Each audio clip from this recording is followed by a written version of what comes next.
Assalamualaikum anak-anak. Halo, bagaimana kabarnya hari ini? Apakah baik-baik? Ya, baik semua. Oh ya, bagaimana? Apakah belajarnya menyenangkan hari ini? Atau jangan-jangan ada yang merasa bosan ya? Nah, anak-anak, jika kalian merasa bosan saat belajar, nanti kalian akan mengalami kesulitan loh saat belajar. Tapi tenang saja anak-anak. Untuk mengatasi kesulitan dalam belajar, ibu ada caranya loh. Nah, sebelum ibu memberitahu cara mengatasi kesulitan belajar, kita harus tahu dulu bahwa dalam proses belajar itu tentu saja akan ada yang namanya kesulitan yang akan dihadapi. Kesulitan belajar itu disebabkan oleh beberapa faktor. Yang pertama yaitu faktor internal. Yang menyebabkan kesulitan belajar adalah sedang dalam keadaan sakit, seperti adanya gangguan pendengaran dan penglihatan. Nah, dan memiliki rendahnya konsentrasi belajar. Yang kedua yaitu adalah faktor eksternal. Yang menyebabkan kesulitan belajar adalah kondisi belajar yang tidak kondusif atau beban belajar yang terlalu berat.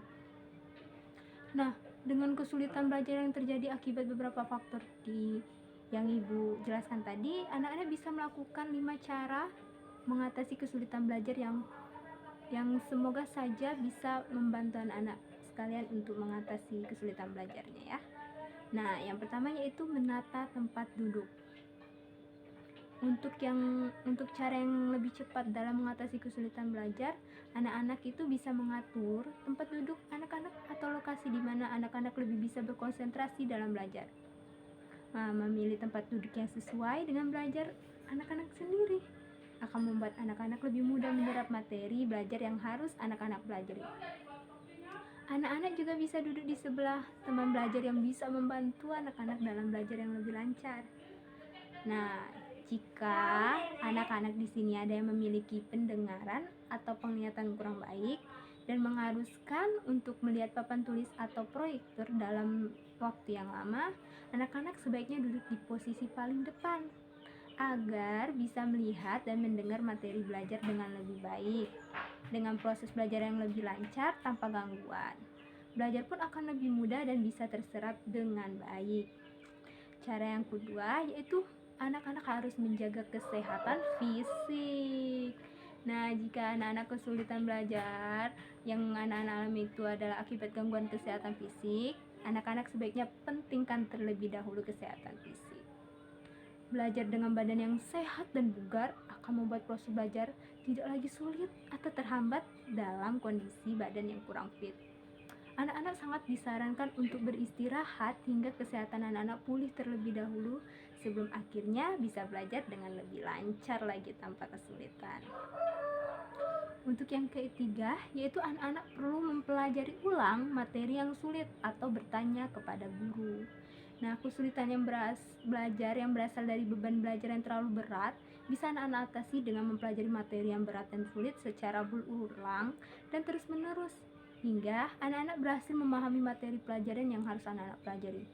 Meskipun prosesnya akan melelahkan dan membosankan, anak-anak akan memperoleh hasil belajar yang berhasil kamu pahami. Nah, untuk yang keempat yaitu belajar lewat media lain atau alat peraga.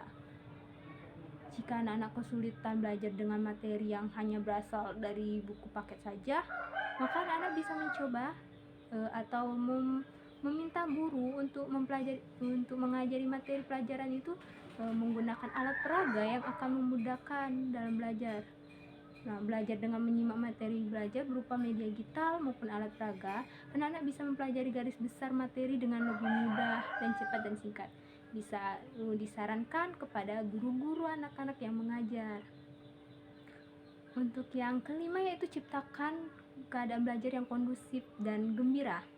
Nah, yang nyaman gitu. Nah, belajar yang tidak kondusif bisa kamu akan dapat menciptakan kondisi belajar yang lebih menyenangkan. Suasana belajar yang menyenangkan tidak melulu soal adanya teman belajar dapat menceriakan suasana. Namun, kondisi belajar yang menyenangkan juga merupakan suasana yang lebih nyaman untuk diri anak-anak sendiri agar lebih mudah dalam berkonsentrasi.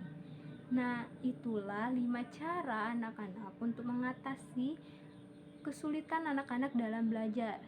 Ibu harap anak-anak sendiri bisa mengatasi kesulitan belajar tersebut.